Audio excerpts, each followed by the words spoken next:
जय श्री राधे कृष्ण। आज मैं आपके लिए माघ मास महात्म्य की कथा का 24वां अध्याय लेकर आया हूँ। तो आइए सुनते हैं माघ मास महात्म्य की कथा का 24वां अध्याय। लोमश जी कहने लगे कि वह राजा पहले तो तामिश्र नामक नरक में गया, फिर अंध तामिश्र नरक में, जहां पर अति दुखों को प्राप्त हुआ, फिर महारौरव, फिर कालसूत्र नामक महानरक में गया, फिर मूर्छा को प्राप्त हो गया। मूर्छा से चेतना आने पर तापन और संप्रतापन नाम के नरक में गया। अनेक दुखों को भोगता हुआ वह प्रताप नाम के नरक में गया। भगवान विष्णु के साथ द्वेष करने के कारण वह 21 युग तक भयंकर नरकों की यातना भोगता हुआ नरक से निकलकर हिमालय पर्वत पर बड़ा भारी पिशाच हुआ। उस वन में वह भूखा प्यासा फिरता रहा। उसको मेरु पर्वत पर भी कहीं खाने को न तो भोजन मिला और न ही पीने को जल। घूमता फिरता वह पिशाच एक समय पलुत प्रस्त्रवन नाम के वन में जा निकला और एक वृक्ष के नीचे वह दुखी होकर हाय मैं मरा, हाय मैं मरा ऐसे शब्द जोर जोर से पुकारने लगा और कहने लगा, भूख से दुखी मेरे इस जन्म का कब अंत होगा?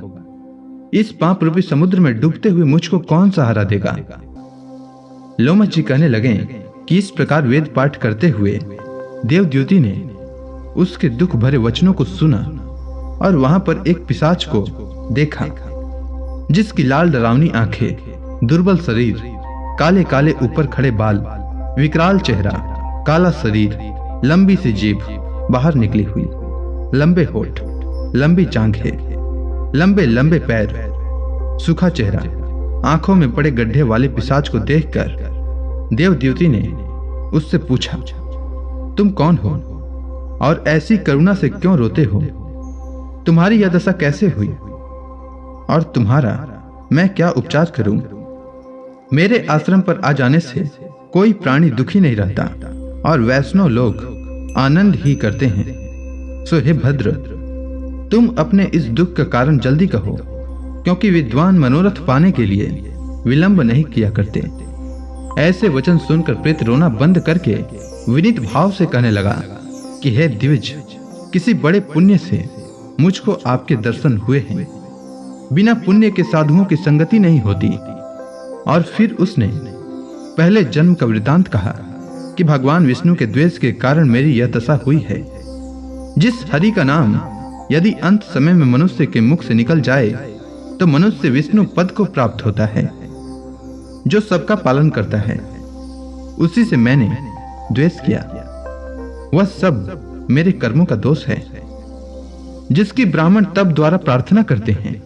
ब्रह्म आदि देवता, सनकादि ऋषि जिसको मुक्ति के लिए पूजते हैं, जो आदि मध्य और अंत में विश्व का विधाता और सनातन है, जिसका आदि मध्य और अंत नहीं है, उस भगवान के साथ मैंने द्वेष किया।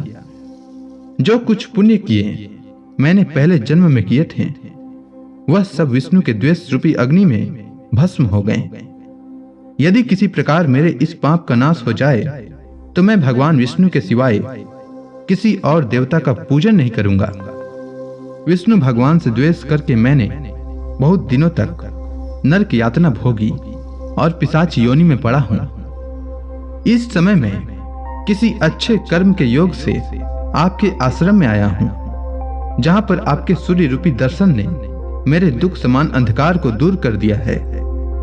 अब आप कोई ऐसा उपाय बताइए जिससे मेरी यह पिशाच योनि दूर हो, क्योंकि सज्जन पुरुष उपकार करने में देर नहीं करते हैं।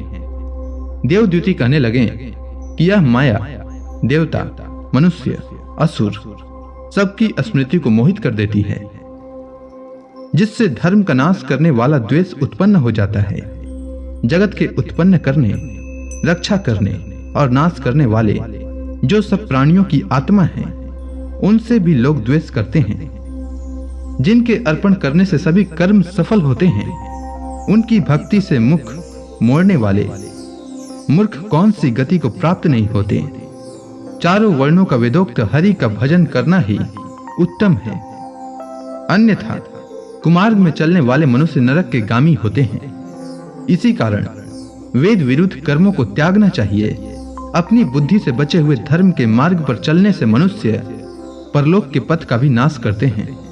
वह वेद, देवता और ब्राह्मणों की निंदा करते हैं।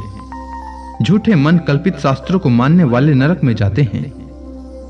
देवाधिदेव विष्णु से विमुख होने वाले नरक में जाते हैं। जैसे द्रविड़ देश का राजा नरक में गया, इस कारण इसकी निंदा नहीं करनी चाहिए और वेद में न कही गई क्रिया को कभी नहीं करनी चाहिए। लोमश जी कहने लगे कि ऐसा कहने पर मुनि ने पिशाच को सुमार्ग बतलाया कि माघ मास में तुम प्रयाग में जाकर स्नान करो, उससे तुम्हारी वह पिशाच योनि समाप्त हो जाएगी।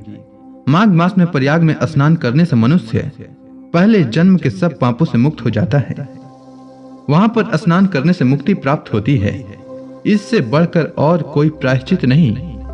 संसार में यह मोक्ष और स्वर्ग का खुला हुआ द्वार है। गंगा और यमुना का संगम त्रिवेणी संसार में सबसे उत्तम तीर्थ है। पाप रूपी बंधन को काटने के लिए यह कुल्हाड़ी है। कहाँ विष्णु, सूर्य, तेज, गंगा, यमुना का संगम और कहाँ यह तुच्छ पाप रूपी तृण की आहुति। जैसे घने अंधकार को दूर करने वाला शरद का चंद्रमा चमकता है, उसी तरह संगम के स्नान से मनुष्य पवित्र हो जाता है। मैं तुमसे गंगा यमुना के संगम का वर्णन नहीं कर सकता, जिसके जल की एक बूंद के स्पर्श से केरल देश का ब्राह्मण मुक्त हो गया। ऋषि के ऐसे वचन सुन प्रेत के मन में शांति उत्पन्न हो गई, मानो वह सब दुखों से छूट गया हो।